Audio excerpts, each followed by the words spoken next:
Hey guys, I'm here to do a fun activity with you, and I'm going to film it on video today so that you can all be doing it in your classes, so every class can do it at the same time, so you won't have to come down to my room. So we're going to be doing another activity letting us kind of see what bacteria are like, how they grow, that kind of thing. You've had a couple opportunities this week to learn about microbes, and of course you've learned the reason why they're called microbes is they're so small we can't see them.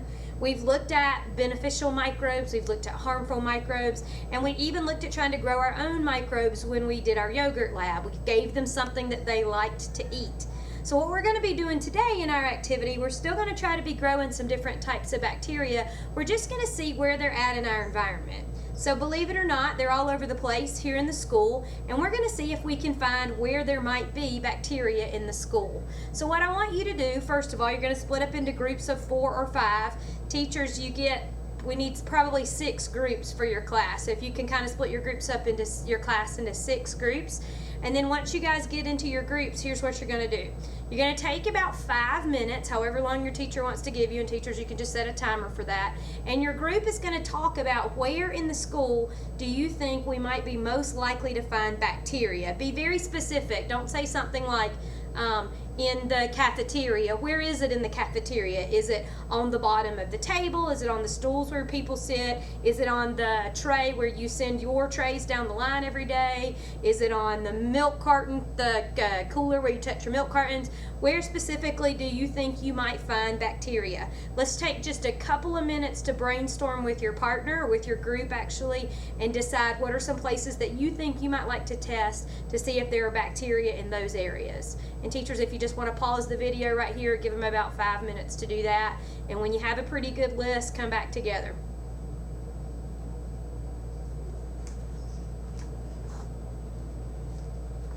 All right, now everybody has a good list. What's a good thing that we want to do now is, as a class, we're going to decide what places we're going to test. So we'd like to have a variety of places just so you can see kind of in comparison some different areas of the school. We are each going to get, for each group, you're going to get one of these things. We'll talk about what they are in just a minute, and we're going to split it into 4 parts. So each group gets to test 4 areas, and there's 6 groups in your class, so 6 times 4 is 24. Your class is going to get to swab 24 different places in the school. So teachers, y'all can decide however you want to who's going to do what. One method I've used in the past is to let each group go around and pick one place, and everybody else, if they have that on their list, they need to mark that down, and we just go around and keep picking until each group has their 4 places that they're going to test. Okay? On your piece of paper, once you have your 4 places, teachers, you can pause the video for a minute if you need to. Everybody's going to have a piece of paper like this with a circle. We're going to split it up into 4 parts. If you split a circle in half, they're called hemispheres, because a circle is like a sphere, right? Just a 2D, not really 3D like a sphere. And then if you split it in half again, you have 4 parts. Those are called quadrants.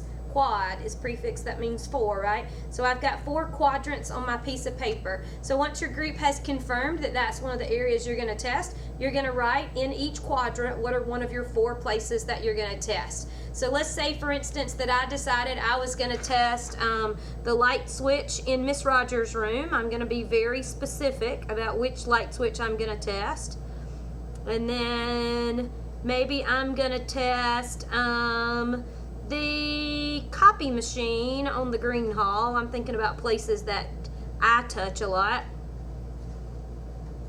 All right, maybe I'm going to test the straps of my teacher bag, my bag that I pick up every day. And let me think. How about the spoon that I used at lunch today? You know, I told y'all I eat yogurt for lunch every day. So those are the 4 places that I might want to test here. So I've got each one written in a different quadrant. Okay, so teachers, if you want to pause the video long enough for your students to go ahead and have figured out, your class can figure out however you want to, which groups are going to test which places. If multiple groups test the same thing, that's not a big deal. Just having 4 different ones gives us the opportunity to test lots of different ones. So however your class decides to do it, that's fine with me.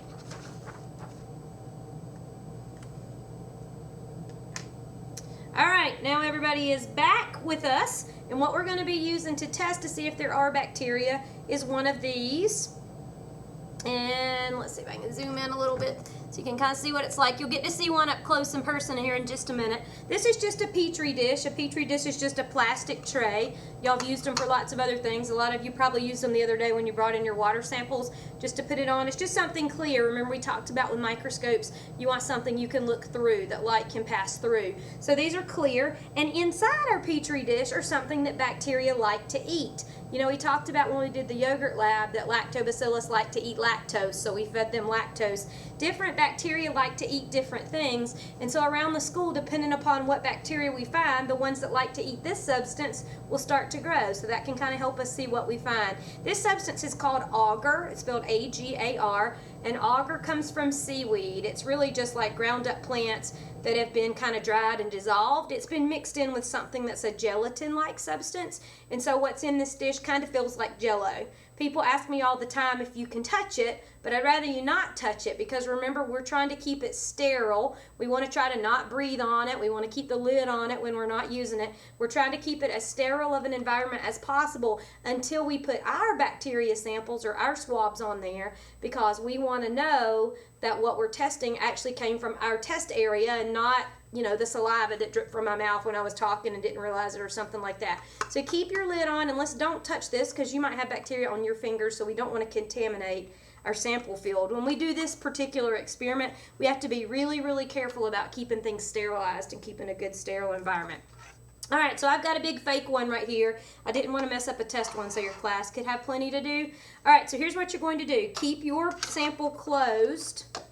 And what you're going to do on your paper, on your Petri dish, take a Sharpie. You're actually going to write on the dish, and you're going to split it into 4 parts. On the front side and on the back side. Now you guys have an advantage that I don't have. I put a piece of colored paper in mine just so you could see it when I was holding up. But you can hold yours up to the light if you want to, and you can see through it. That agar's real clear, so you can draw your lines so that they match up. That's going to be important down the road, okay? And then what I want to do is, after I've drawn those lines on there, I'm going to label these quadrant A, and I'm going to write it pretty small. And in the corner, I want to be able to see the bacteria when they grow. So if I write a gigantic A over the whole surface area, I might not be able to see the bacteria when they grow. So I'm just going to label them A, B, C, D. And on my piece of paper, I'm going to do the same thing. I'm going to hold my paper up beside it. The top left quadrant is A. So I want to be sure that I label them the same way on my paper that I have labeled them on here. Anytime you're a scientist and you're collecting data, you got to take really specific notes or record your data so that you know where you got it from. If we grow something that we know is a problem that we need to take care of, we need to know where it came from, so we want to be real careful about that. Now the other thing I ask people to do, this part gets a little bit tricky, hold your sample up to the light and label them on the back too, okay? You can't go A, B, C, D again, because remember I flipped it over. So if you look, now what's on the left is B and then A. So you can hold yours up to the light and see what needs to go where. If I line mine up, I can see now that this one's B, A, D, C. Okay, and that's just so that if I'm looking at it from either side, I can tell which one it is. You don't necessarily have to do that. Once we put our samples on, though, we want to be sure those lines line up as closely as possible. So if you want to pause the video for just a second and get your tray ready, remember while you're doing that, keep your tray closed. It's not closed right now. We'll seal them up at the end, but keep it closed, okay?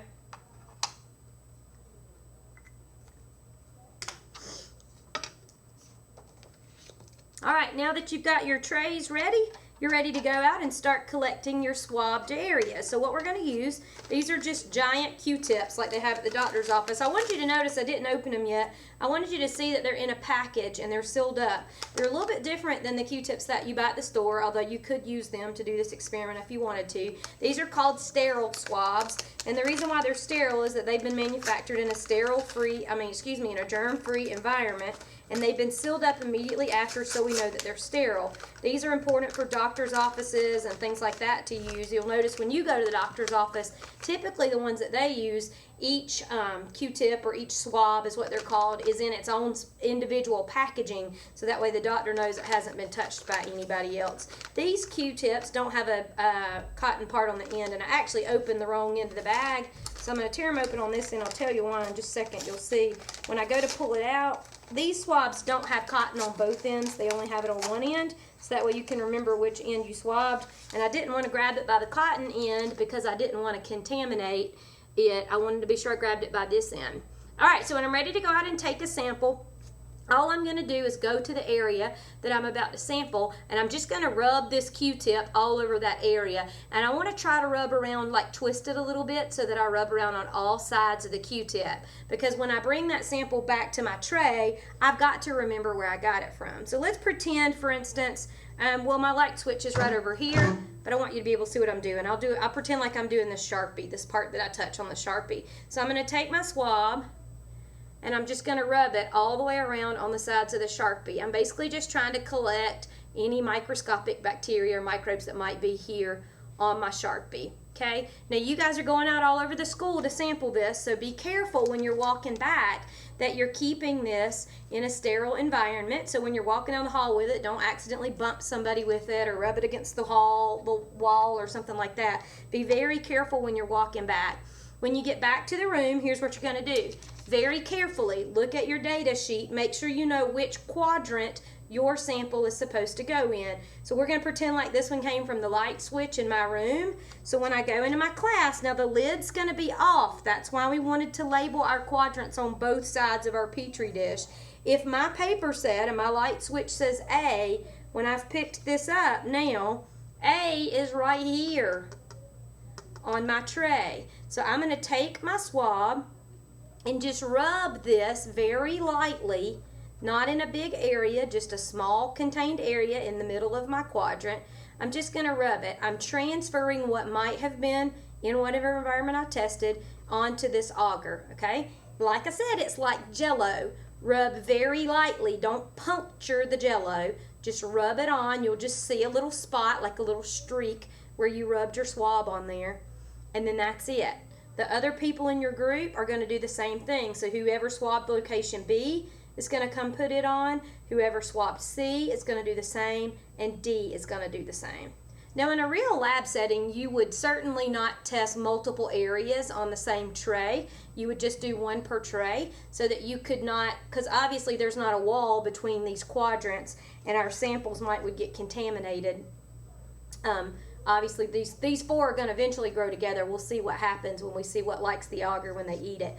But just because we want to try some different areas and we're trying to see what some different bacteria might look like, we're going to do 4 so we can get lots of places. All right, once your group is all done, teachers, if you want to pause the video for them to go do that, you can pause it now. Once your group is all done, you're going to be sure that you put the lid back on your tray. Carefully line up the lines on your Petri dish so that you've got your quadrants correctly labeled. And then you're going to take some sort of tape, duct tape, masking tape, something like that. We want to seal these things up. We want to keep them sterile. So you might have to get some help from a friend with this. You're just going to take it and tape. Make sure your tape goes all the way around. I didn't do a long enough piece for mine because I've got a big one. And then just flatten it down, okay? But make sure your tape goes all the way around your dish so it's nice and sealed up. We don't want the possibility of any other microbes slipping into our tray other than the sample area we tested.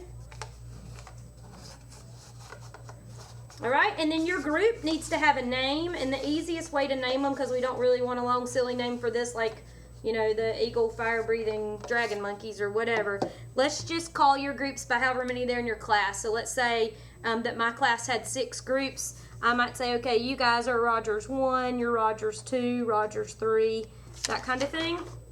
So I've labeled on my paper what the name of my group is, Rogers 1, and then on here I'm just going to write R1 on the side, on the tape right there.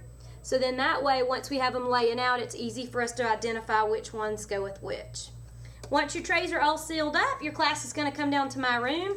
I'm going to have a light set up. We talked about with yogurt the other day that bacteria really like to grow in a place, a nice warm place that's about 90 degrees Fahrenheit is kind of the temperature that bacteria like, 80 to 90 degrees.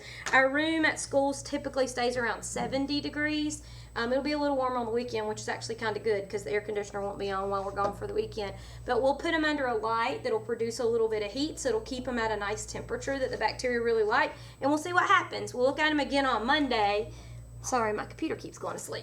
We'll look at them again on Monday, and we'll see if the bacteria grew and what kinds of bacteria we grew. We might even be able to identify some of them by looking at some of the shapes if you want to.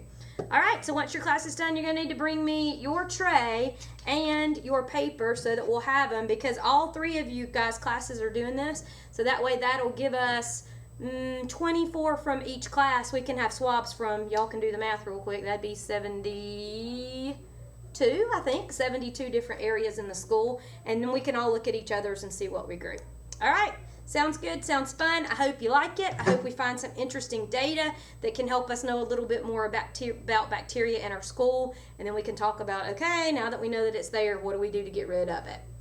Have a good afternoon. Have fun.